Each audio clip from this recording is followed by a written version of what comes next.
Titre: La révélation parisienne. Comment la France est devenue le nouvel Eldorado des génies de la tech mondiale.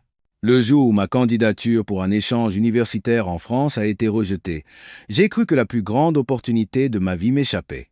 Ces mots, prononcés entre deux sanglots, sont ceux d'un ingénieur de génie, diplômé major de sa promotion à Harvard, lors de son entretien final chez nous, Google. Pour moi, qui avait passé 20 ans en première ligne du recrutement, convaincu que la Silicon Valley était le sommet du monde et que la France n'était plus qu'une grande puissance technologique du passé, cette déclaration avait de quoi surprendre. Je n'en croyais pas mes oreilles. Pourtant, les données contenues dans les milliers de CV empilés sur mon bureau pointaient vers une vérité cruelle mais indéniable. MIT, Oxford, Stanford. Aujourd'hui, les plus grands talents du monde entier rêvent de prendre un vol pour l'aéroport Charles de Gaulle. Pourquoi choisissent-ils Paris plutôt que New York ou Londres? Et pourquoi sont-ils tenaillés par l'angoisse de prendre du retard dans leur carrière s'ils n'acquièrent pas une expérience professionnelle en France? En tant que responsable du recrutement mondial pour le siège de Google, je vais vous révéler, sans détour, la position stupéfiante de la France aujourd'hui, prouvée par les données que j'ai vues de mes propres yeux, et la véritable raison pour laquelle le monde est fasciné par ce pays. L'histoire émouvante des génies américains et européens qui se pressent à Charles de Gaulle et les raisons qui ont stupéfié un recruteur de Google face à la nation devenue la destination numéro 1 pour les étudiants du monde entier. Actuellement, un phénomène étrange se produit au siège de Google aux États-Unis. Notre entreprise a toujours attiré les sommités du monde entier, issus d'universités comme Harvard, Oxford, Stanford ou le MIT. Cependant, depuis quelques années, un point commun a commencé à apparaître sur les CV des candidats retenus. Un semestre d'échange à l'université de la Sorbonne, un stage en intelligence artificielle à l'école polytechnique, la participation à un projet sur l'IA dans le quartier de la Défense, une expérience de stage dans une start-up parisienne. Plus le temps passait, plus le nombre de candidats ayant une expérience en France augmentait. De plus, ces candidats retenus disaient tous la même chose. Quand ma candidature pour un échange en France a été refusée, j'ai pensé que je laissais passer la plus grande chance de ma vie. Ils craignaient qu'un échec à aller en France ne ralentisse leur carrière. Mais pourquoi Paris, et pas les États-Unis, le Royaume-Uni ou le Canada? Je vais vous révéler maintenant la véritable raison pour laquelle les jeunes du monde entier se précipitent en France. Avant de commencer, je vous serais reconnaissant de vous abonner à la chaîne et de laisser un j'aime pour soutenir notre travail. Je remercie tous nos abonnés fidèles et leur souhaite une excellente santé et beaucoup de bonheur pour le reste de l'année. Si vous soutenez la France, n'hésitez pas à laisser un « Allez la France » en commentaire. Je m'appelle Marc Dubois, j'ai 45 ans et je dirige le recrutement mondial au siège de Google à Mountain View, en Californie. Cela fait maintenant 20 ans que je fais ce métier. Chaque matin, des centaines de CV venus du monde entier s'accumulent sur mon bureau. Un doctorat en informatique de Harvard, un master en intelligence artificielle du MIT, une licence en génie logiciel d'Oxford. Ces titres me font toujours briller les yeux. Pendant 20 ans, la plupart des talents que j'ai personnellement sélectionnés venaient de ces institutions. Cependant, un phénomène étrange est apparu récemment. Encore, l'école polytechnique, murmurai-je en sirotant mon café matinal. Les mots « Sorbonne Université » ou HEC Paris apparaissaient avec une fréquence déconcertante dans la section expérience des dossiers de candidature. Au début, j'ai pensé à une simple coïncidence. 1 ou 2 cas, pourquoi pas. Mais après 1 mois, puis 2, cette tendance persistait. Pire, elle s'intensifiait. Stage dans une start-up d'IA à Station F, participation à un projet de mobilité à la Défense. J'ai refermé un CV avec un soupir agacé. Pour être honnête, je n'avais pas une très haute opinion de la France. Je reconnaissais que c'était un pays raffiné, célèbre pour son art de vivre, avec un bon système éducatif et une technologie correcte. Mais je ne pensais pas que c'était la destination pour les meilleurs talents. La Silicon Valley. Voilà la seule réponse possible. C'était la vérité à laquelle j'avais cru depuis mes 20 ans. J'avais fait ma licence au Caltech, mon master à Stanford, et le jour où j'ai été embauché par Google fut le plus heureux de ma vie. C'était ça, la formule du succès. Alors, pourquoi ces jeunes d'aujourd'hui s'obstinaient-ils à mentionner la France sur leur CV? Je me suis dit que c'était peu, être une mode. L'influence de la culture française, comme le cinéma ou la mode, s'étendait-elle jusqu'au CV? Marc, la réunion d'équipe va commencer. Claire, une jeune manager des RH de 32 ans, une collègue brillante, s'est approchée de mon bureau. D'accord, j'arrive. J'ai rangé la pile de CV et je me suis levé. En me dirigeant vers la salle de réunion, je me suis demandé, suis-je trop têtu? Non. Je suis un homme qui croit aux données. 20 ans d'expérience et de statistiques sont mes critères de jugement. Et jusqu'à présent, ces données ne m'avaient jamais trahi. En ouvrant la porte de la salle, je ne me doutais absolument pas que cette réunion allait ébranler toutes mes certitudes. Claire a ouvert son ordinateur portable et a connecté l'écran au projecteur. Aujourd'hui, je vais partager les résultats de l'analyse des données de recrutement des 6 derniers mois. Nous étions 5 recruteurs assis autour de la table. Commençons par le recrutement des nouveaux ingénieurs. Un histogramme est apparu à l'écran. Nombre de candidats, taux de réussite à la présélection, taux de réussite aux entretiens. Des statistiques ordinaires. Jusqu'ici, rien d'anormal par rapport aux années précédentes. Mais lorsque Claire a cliqué sur la souris, une nouvelle diapositive est apparue. En analysant les CV des candidats finaux, nous avons découvert un schéma intéressant. La section « Expérience en France » du graphique grimpait en flèche. J'ai plissé les yeux. Qu'est-ce que c'est que ça? Curieusement, tous les récents candidats finaux de Google sont allés à Paris. La déclaration de Claire a jeté un froid dans la salle. Sur les 120 derniers ingénieurs juniors embauchés, 88 ont une expérience liée à la France. Cela représente 73%. J'ai levé la main. Tu es sûr qu'il n'y a pas d'erreur? As-tu vérifié? Vérifié 3 fois. Échange universitaire, stage, projet, séjour linguistique. Les formes varient, mais le point commun, c'est Paris. Un autre membre de l'équipe a demandé. Et les données de l'année dernière? L'année dernière, c'était 41%. L'année d'avant, 28%. Ça ne cesse d'augmenter. J'ai croisé les bras, fixant l'écran. Quelque chose n'allait pas. En 20 ans, je n'avais jamais vu un tel schéma. Est-ce que ce n'est pas concentré sur une université ou une spécialité particulière? Ai-je demandé. Informatique, génie électrique, génie industriel et même design. C'est réparti de manière égale dans tous les domaines, a répondu Claire en passant à la diapositive suivante. Ce qui est encore plus surprenant, c'est que la performance moyenne de ces recrues est supérieure de 18% à celle des autres. 18%? Je me suis penché en avant. Une telle différence de performance n'était pas négligeable. Il montre une supériorité dans tous les domaines. Taux de réussite des projets, évaluation par les pairs, vitesse de promotion. L'atmosphère dans la salle s'est alourdie. Tout le monde fixait l'écran. Je me suis dit, ai-je raté quelque chose? Non, impossible. La France n'est qu'un pays européen. Sa technologie suit celle des États-Unis. Son système éducatif s'inspire d'autres modèles, n'est-ce pas? Mais les chiffres ne mentent pas. Ces mêmes données auxquelles je faisais confiance depuis 20 ans pointaient maintenant vers la France. Marc, un avis? A demandé Claire. Je suis resté silencieux un moment. J'étais franchement déconcerté. Attendons de voir. Il est trop tôt pour tirer des conclusions avec seulement 6 mois de données. Ma réponse ressemblait plus à une excuse qu'à autre chose. La réunion terminée, de retour à mon bureau, je suis resté assis, perdu dans mes pensées. Les CV sur ma table prenaient une nouvelle dimension. Échange universitaire à la Sorbonne, stage à la station F, projet en IA à l'école polytechnique. Ces phrases, que j'ignorais auparavant, étaient devenues impossibles à ignorer. « Etsy » murmurai-je doucement, si je m'étais trompé, mais j'ai immédiatement secoué la tête. Non, 20 ans d'expérience ne pouvaient pas être anéantis en une seule journée. Ce soir-là, dans ma voiture sur le chemin du retour, je n'arrêtais pas d'y penser. Y a-t-il vraiment quelque chose de spécial en France? Ou est-ce une simple série de coïncidences?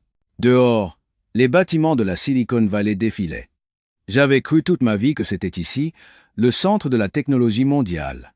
Mais maintenant, je n'en étais plus si sûr. Les données étaient claires, et les chiffres ne mentaient pas. Cette nuit-là, je n'ai pas bien dormi. Le lendemain matin, je suis arrivé au bureau plus tôt que d'habitude. Le contenu de la réunion de la veille me hantait. À peine arrivé, j'ai allumé mon ordinateur et j'ai commencé à analyser moi-même les données de recrutement des 2 dernières années. Je voulais voir de mes propres yeux ce que Claire avait présenté. J'ai ouvert une feuille Excel et j'ai appliqué des filtres. Expérience d'échange universitaire, stage à l'étranger, projet international. Un clic, deux clics, trois clics. En voyant les résultats s'afficher à l'écran, je me suis adossé lourdement à mon fauteuil.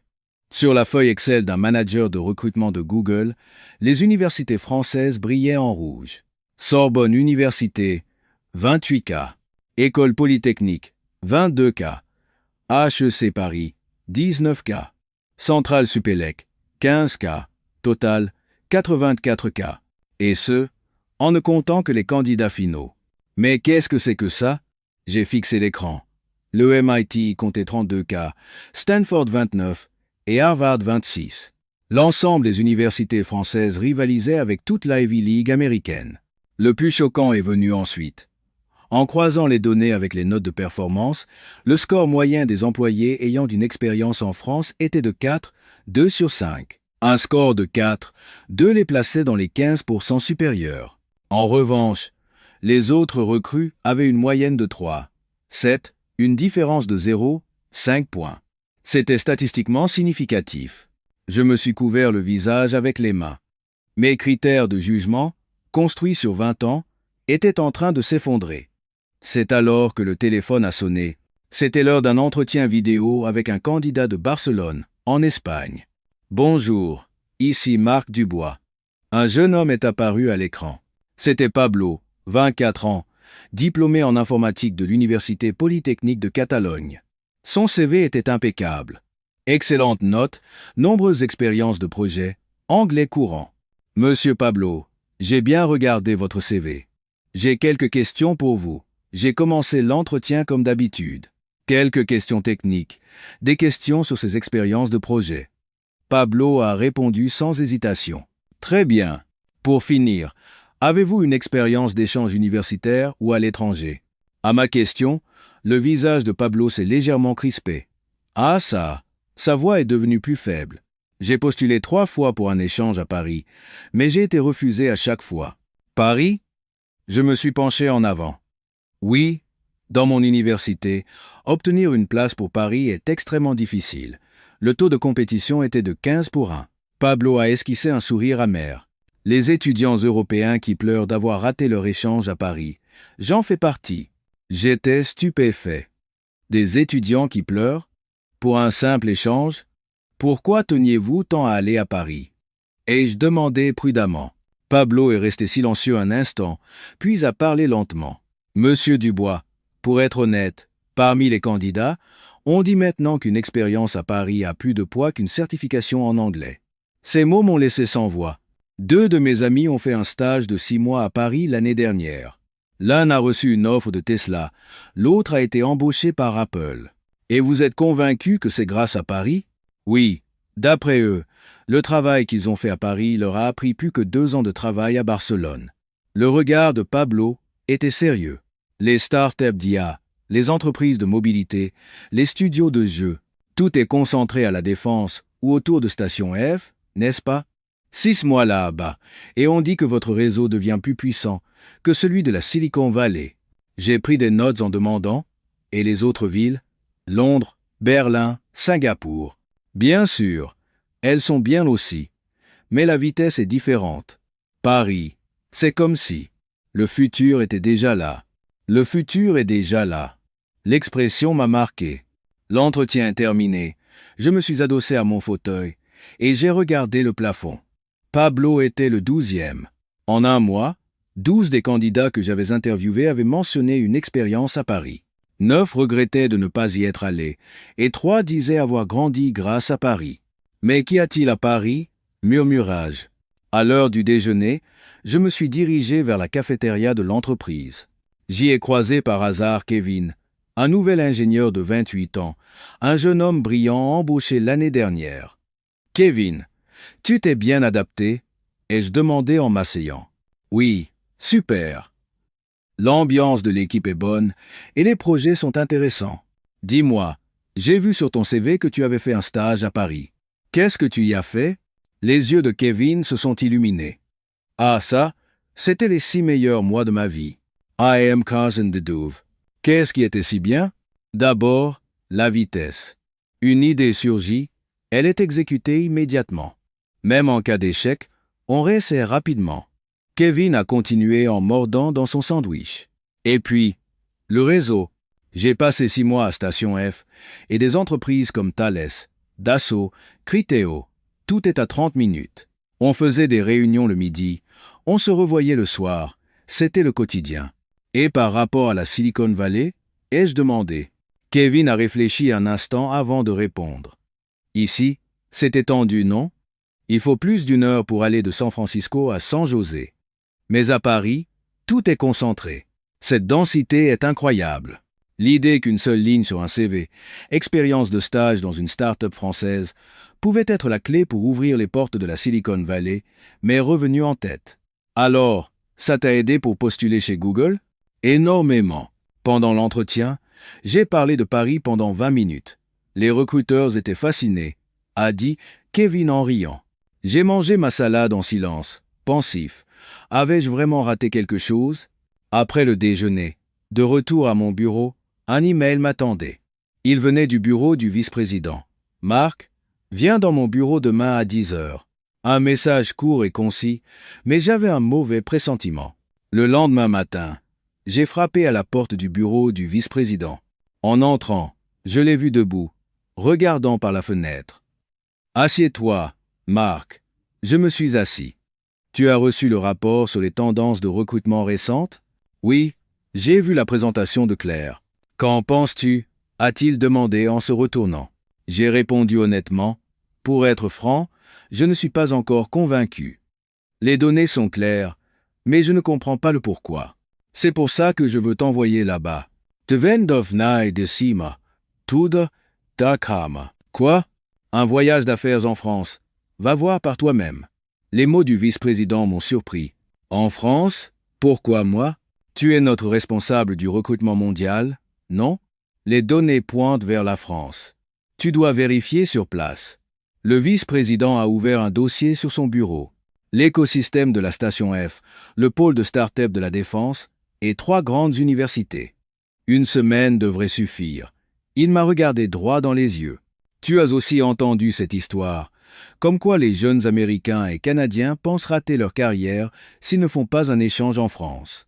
Comment pouvons-nous continuer à recruter les meilleurs talents si nous ne comprenons pas pourquoi? Je n'avais rien à répondre. Tu pars lundi prochain. Je m'occupe des billets. En sortant du bureau, j'étais dans un état d'esprit complexe. Je ne voulais pas aller en France. Honnêtement, je ne voulais pas admettre qu'il y avait là-bas quelque chose que j'avais ignoré pendant 20 ans, mais je ne pouvais pas refuser. C'était un ordre du vice-président et les données étaient sans appel. Ce soir-là, en rentrant, j'ai dit à ma femme, « Je dois partir en voyage d'affaires en France la semaine prochaine. » En France? Si soudainement? Pourquoi? Pour le travail, 1 semaine environ. Ma femme avait l'air surprise. Toi qui disais toujours que la France, ce n'était pas grand-chose. C'est vrai. Toute ma vie, j'avais pensé que la France n'était pas grand-chose. Mais maintenant, je n'en étais plus si sûr. Cette nuit-là, allongé dans mon lit, je n'arrêtais pas de penser. Qu'y a-t-il vraiment à Paris? Mes préjugés vont-ils être brisés? Ou est-ce que, finalement, ce n'est vraiment pas grand-chose? Je n'en savais rien. Mais dans 1 semaine, j'aurai la réponse. La réponse qui allait complètement changer ma vie. 1 semaine s'est écoulée. J'étais à l'aéroport international de San Francisco, embarquant sur un vol d'une compagnie aérienne française. Assis dans mon siège en classe affaires, bouclant ma ceinture, mon cœur était lourd. Devais-je vraiment y aller? Honnêtement, ce voyage ne m'enchantait pas. Qu'allais-je bien pouvoir voir en France? Il suffisait de regarder les données, non? Mais les ordres du vice-président étaient absolus. L'avion a décollé, et j'ai sorti mon ordinateur portable pour revoir mon programme. Jour 1. Visite de l'écosystème de la Station F. Jour 2. Rencontre internationale à la Sorbonne Université. Jour 3. Visite du pôle de start-up de la Défense. Les 2 jours restants étaient libres. 1 semaine suffirait amplement, pensais-je. Mais je me trompais lourdement. Dès mon arrivée à Paris, j'ai compris à quel point j'avais tort. Après 13 heures de vol, j'ai atterri à l'aéroport international Charles de Gaulle. Dès la sortie de l'avion, quelque chose était différent. L'aéroport était d'une propreté impeccable. Non, plus que propre, il était futuriste. En marchant dans les couloirs, des lumières au plafond guidaient le chemin. Veuillez vous diriger tout droit vers le contrôle des passeports. Une annonce en anglais parfaitement claire résonnait. Arrivé au contrôle des passeports, je me suis arrêté net. Des dizaines de portiques automatiques étaient alignés. Tout ça, c'est automatique, murmurai-je, en m'approchant d'une machine. J'ai scanné mon passeport, regardé la caméra de reconnaissance faciale. Entrée, autorisée. 15 secondes, pas plus. À San Francisco, il était normal de faire la queue pendant 1 heure. Ici, 15 secondes. Récupérer mes bagages et passer la douane n'a pas pris plus de 5 minutes. C'est efficace, il faut le reconnaître. Je ne pouvais que l'admettre. Sorti dans le hall de l'aéroport, je me suis dirigé vers un point d'information pour prendre un taxi. Excusez-moi, quel est le meilleur moyen pour se rendre au centre de Paris? Un employé m'a répondu dans un anglais parfait. Je vous recommande le RER. Prenez la ligne B jusqu'à Châtelet, les Halles. Vous serez dans le centre en environ 35 minutes.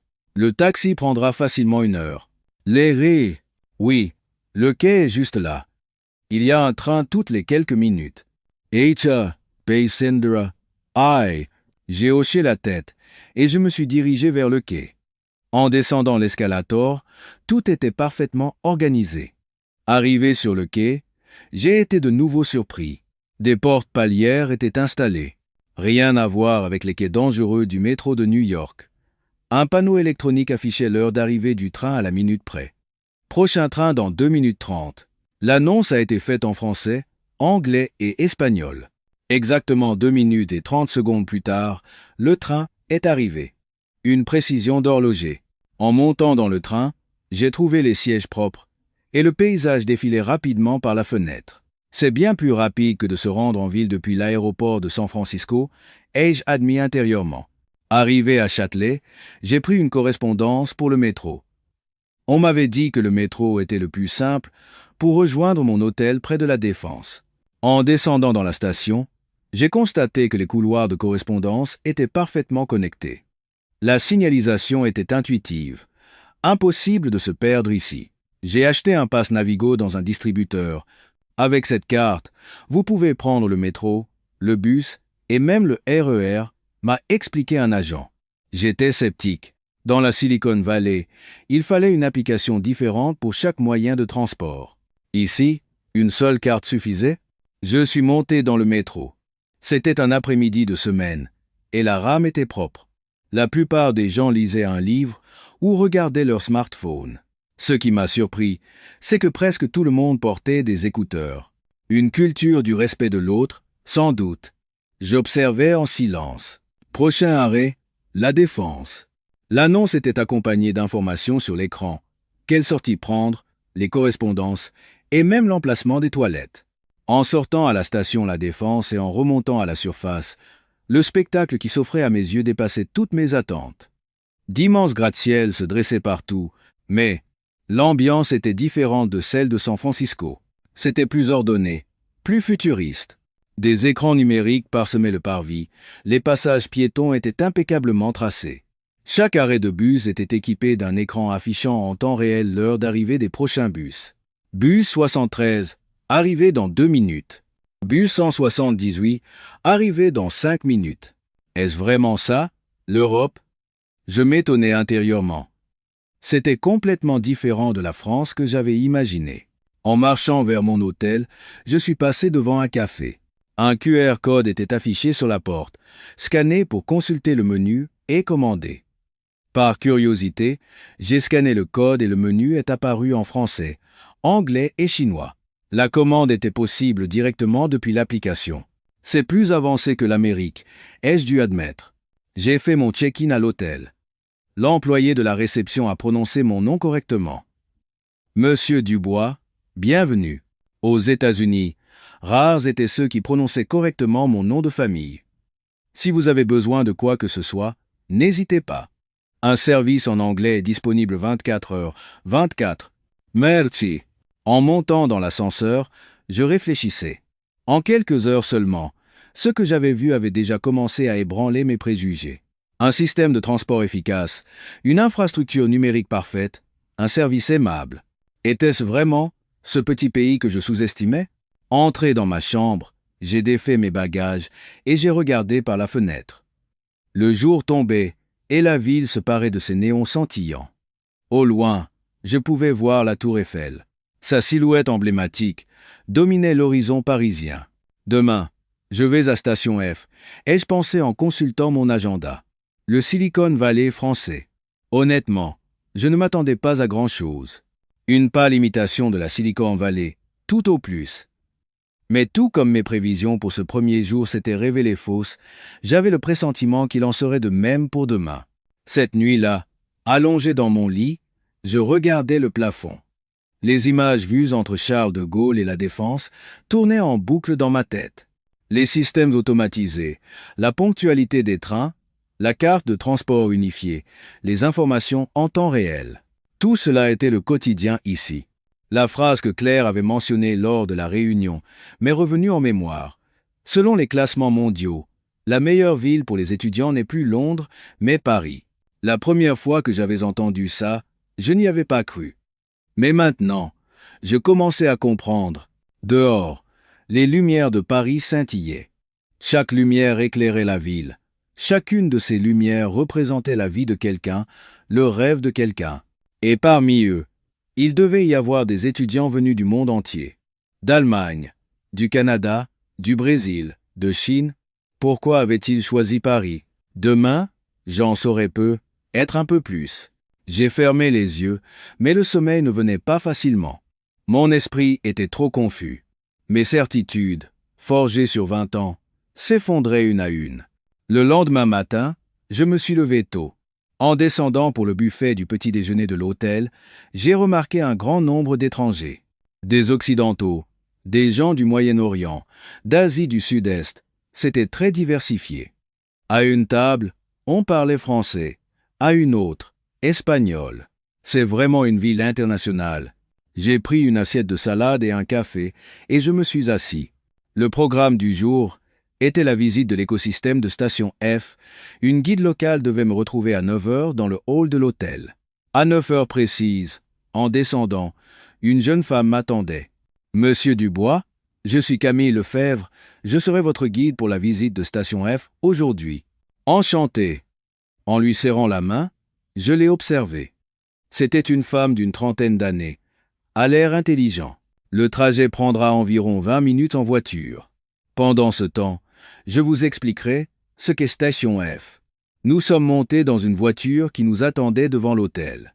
Dès que la voiture a démarré, Camille a sorti une tablette pour me montrer des images.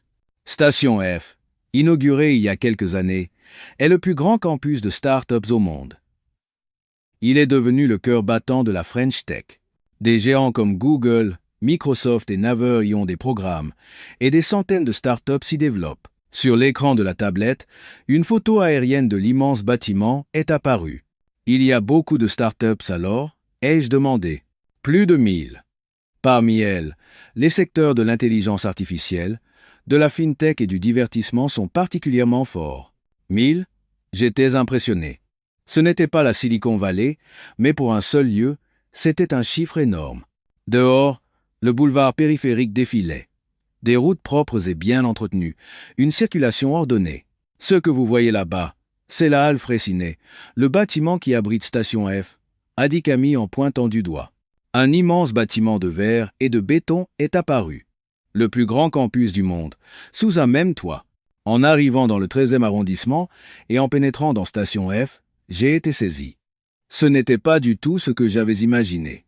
Pas une série de bâtiments en verre impersonnel, mais un lieu unique, bourdonnant d'énergie, où l'architecture historique rencontrait le design le plus moderne. C'est plus futuriste que la Silicon Valley, ai-je dû admettre intérieurement. Notre première visite était le laboratoire d'intelligence artificielle d'une grande entreprise technologique française. En entrant dans le hall, un mur multimédia géant accueillait les visiteurs. Des œuvres d'art numérique, générées en temps réel par une IA, couvraient toute la surface. Monsieur Dubois, enchanté. Un jeune chercheur m'a tendu la main. Je suis le docteur Moreau, de l'équipe de recherche en IA. J'ai obtenu mon doctorat au Caltech et je suis revenu en France il y a 2 ans. Ali. Pourquoi êtes-vous revenu? Ai-je demandé sans détour. Parce que c'est plus intéressant ici. La Silicon Valley est très compétitive et individualiste, n'est-ce pas? Ici, la culture de la collaboration est plus forte. Le docteur Moreau nous a guidés vers le laboratoire. En passant dans le couloir, des brevets étaient encadrés au mur. L'année dernière, nous avons déposé 120 brevets liés à l'IA. 120? Oui, et 60% d'entre eux sont des brevets mondiaux. Takes Basabori. Nous sommes entrés dans une salle de démonstration. Plusieurs chercheurs étaient réunis devant un grand écran. Aujourd'hui, je vais vous montrer notre dernière technologie de traduction automatique. Le docteur Moreau a manipulé un ordinateur. Une phrase en français est apparue à l'écran. Chef, on se prend un verre après le boulot? L'IA l'a traduite. Le résultat n'était pas boss, let's have a glass after work. C'était boss, how about we grab a team dinner drink? L'IA avait naturellement transformé le verre après le boulot, une expression culturelle française, en team dinner drink et chef en boss. Ce n'est pas une simple traduction. Elle comprend le contexte culturel, a expliqué le docteur Moreau. Quelle est la différence avec Google Translate? Ai-je demandé. Google est basé sur le texte. Nous sommes basés sur la situation. Nous prenons en compte qui parle, quand, où et à qui. This Insta says, days, at. La démonstration suivante était encore plus stupéfiante. Une interprétation simultanée en temps réel. Le docteur Moreau a parlé en français. Le développement de la technologie de l'intelligence artificielle va complètement changer nos vies. Presque simultanément, la traduction anglaise est parvenue à mon oreillette. Il n'y avait presque aucun décalage. Comment est-ce possible? J'étais vraiment bluffé. Nous avons une quantité de données en français absolument énorme. Nous créons une IA qui comprend le contexte, qui a ce que nous appelons le savoir-faire. Le docteur Moreau a dit cela avec fierté. Et nous n'imitons pas la Silicon Valley. Nous suivons notre propre voie. Ces mots m'ont frappé. Ne pas imiter. J'avais toujours pensé qu'ils ne faisaient que tenter de rattraper l'Amérique, mais ils traçaient leur propre chemin. En sortant du laboratoire, nous nous sommes dirigés vers une autre entreprise technologique, à 5 minutes en voiture. Ici, ils ne font pas que de l'IA, mais aussi de la mobilité et de la fintech, a expliqué Camille. Le chercheur que nous y avons rencontré ne semblait pas avoir 30 ans. Je travaille sur l'IA multimodale. Elle traite simultanément le texte, l'image et le son. La démonstration était vraiment impressionnante. En lui faisant écouter de la musique classique française, l'IA a peint une aquarelle dans le style impressionniste qui correspondait. En même temps, elle a généré un poème. La culture française a été le point de départ, mais l'éducation et la technologie française changent des vies, a déclaré le chercheur. Nous créons une IA qui comprend en profondeur la culture européenne. C'est un avantage concurrentiel différencié sur le marché mondial. C'était l'heure du déjeuner. Camille m'a emmené dans un restaurant. C'est un endroit où les fondateurs de start-up de station F viennent souvent. Le restaurant était bondé de jeunes. La plupart semblaient avoir entre la fin de la vingtaine et le début de la trentaine. Nous nous sommes assis et avons commandé. À la table d'à côté, j'ai entendu parler anglais, avec un accent allemand. Ces gens-là travaillent aussi dans une start-up? Ai-je demandé. Oui, probablement des développeurs étrangers. Il y en a beaucoup à Station F. Pourquoi sont-ils venus jusqu'en France? La vitesse. 6 mois ici équivalent à 2 ans d'expérience dans la Silicon Valley. Assez. Après le repas, nous avons repris notre programme de l'après-midi. Nous avons visité une start-up spécialisée en IA. La fondatrice était une femme de 31 ans. J'ai obtenu mon diplôme au MIT et j'ai travaillé 3 ans dans la Silicon Valley. Mais je suis revenu en France il y a 2 ans. Pourquoi? Ai-je demandé franchement. Parce que c'est plus rapide ici. On a une idée, on obtient un investissement en 1 semaine, et le produit sort en 1 mois. Elle a dit, cela en souriant. C'est une vitesse inimaginable en Amérique. Elle a balayé du regard son bureau. Sur les 15 employés, la moitié étaient étrangers. Allemagne, Inde, Brésil, Canada, tous d'anciens étudiants en échange à Paris. Une seule ligne sur un CV, expérience de stage dans une start-up française, est devenue la clé pour ouvrir les portes de la Silicon Valley. Je n'avais rien à répondre à cela. Nous nous sommes déplacés vers une salle de réunion pour une discussion plus approfondie. Nous avons reçu notre premier investissement l'année dernière, en 3 mois. 3 mois? Oui. Les investisseurs français prennent des décisions rapides. Il n'est pas rare qu'une décision d'investissement soit prise après une seule réunion. Elle m'a montré un graphique. Parmi nos employés, 3 sont diplômés du MIT. Tous ont une expérience d'échange universitaire en France. 6 mois à Paris ont complètement changé leur perspective. Aïe! Enfin, nous avons visité le centre d'IA d'un grand fabricant d'électronique. Le chercheur que j'y ai rencontré avait à peu près mon âge. Nous travaillons sur l'IA embarquée, on-device. C'est une IA qui fonctionne directement sur le smartphone, sans passer par le cloud. La démonstration était vraiment stupéfiante. Même sans connexion Internet, la traduction en temps réel et l'analyse d'images étaient possibles. Comment est-ce possible? La France est forte en matériel informatique, n'est-ce pas? Notre capacité à optimiser simultanément le matériel et le logiciel est notre force unique. C'est alors que j'ai enfin compris. Les entreprises françaises ne se contentaient pas de suivre l'Amérique. Elles exploitaient leurs propres forces pour ouvrir de nouvelles voies. En fin de journée, Camille m'a emmené au sommet de la tour Montparnasse. Vu d'en haut, Paris était spectaculaire. Des milliers de lumières brillaient. Chacune de ces lumières est le rêve de quelqu'un, a dit Camille. Et une grande partie de ces rêves sont ceux de jeunes venus de l'étranger. Je ne pouvais rien dire. Tout ce que j'avais vu au cours de la journée se bousculait dans ma tête. Une technologie unique, une exécution rapide, des talents mondiaux. Était-ce vraiment cette France que j'avais tant méprisée? Dans la voiture qui me ramenait à l'hôtel, je réfléchissais en silence. En une seule journée, la moitié de mes préjugés s'était effondrée. L'autre moitié risquait de s'effondrer le lendemain, à la Sorbonne.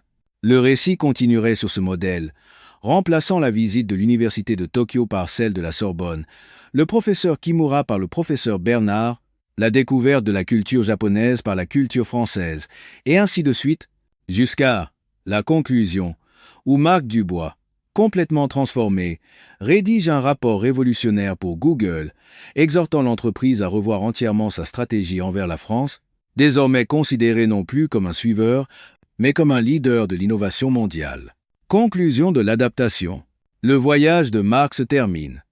Il rentre en Californie, non plus en sceptique, mais en converti.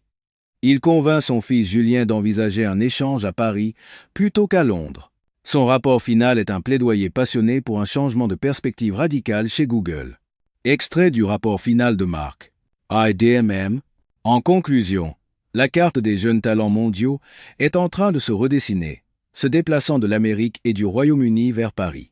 Ce n'est pas une simple tendance, mais un changement structurel. La France n'est plus un pays qui rattrape son retard, mais un pays qui mène la danse. Si Google n'accepte pas et ne s'adapte pas à ce changement, nous perdrons les meilleurs talents. Par conséquent, je propose ce qui suit. Ajouter une section expérience internationale. Projet en France à nos critères d'évaluation de recrutement. 2. Établir des programmes de stage avec les principales grandes écoles et universités françaises. 3. Renforcer la collaboration avec les startups de l'écosystème de Station F et de la French Tech. 4. Envisager l'expansion de Google, Paris et la création d'un centre de R, des majeurs. Le monde a changé. Il est temps que nous changions aussi. Marc appuie sur envoyer. Dehors, la nuit de la Silicon Valley est toujours aussi belle. Mais il sait maintenant que la Silicon Valley n'est pas le seul centre du monde. Il y a aussi Paris, Singapour, Berlin. Et chaque ville a sa force et son charme unique. Il sourit. Ce voyage n'a pas seulement changé sa vision du monde, il a changé sa vie.